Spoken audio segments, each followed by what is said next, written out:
Operation Mockingbird, how the CIA planned to brainwash Americans. Student group concedes it took funds from CIA. Such was the front-page headline of the February 14, 1967 edition of the New York Times. The article described Operation Mockingbird. The operation was launched by the CIA in the 1950s. They recruited over 400 journalists into a propaganda network. The recruited journalists were put on payroll by the CIA. They were instructed to write fake stories. The stories promoted the views of the intelligence agency. Student cultural organizations and magazines were funded as fronts for this operation. Operation Mockingbird expanded to influence foreign media as well. The organization was spearheaded by Frank Wisner. He was the director of the Espionage and Counterintelligence Branch.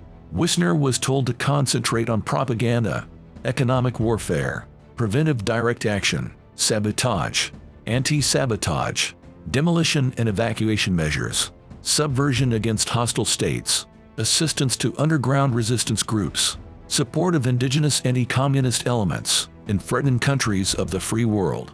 Journalists were threatened into this network. They were reportedly blackmailed. The CIA's financing was meant to create favorable stories. It was also a means to covertly collect information from other countries.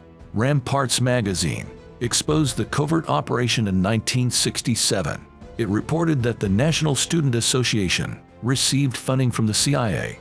In 1977, Carl Bernstein wrote an article in Rolling Stone. It was titled "The CIA and the Media." Bernstein claimed that the CIA secretly bankrolled foreign press services. They were both in English and foreign languages. They provided excellent cover for CIA operatives.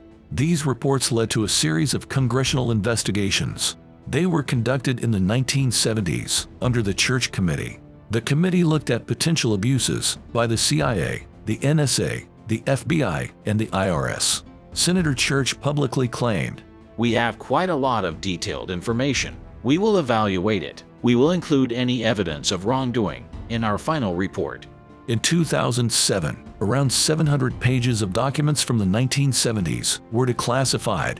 They were released by the CIA in a collection called the Family Jewels. The files detailed the investigations and scandals, but all of them pertained to agency misconduct. During the 1970s, there was only one mention of Operation Mockingbird. The files mentioned 2 American journalists being wiretapped. This is the only confirmation of Operation Mockingbird in existence. Thus, it's also never been officially discontinued.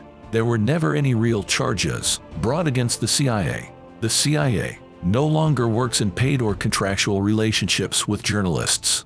What is your way of distinguishing between fake and true information?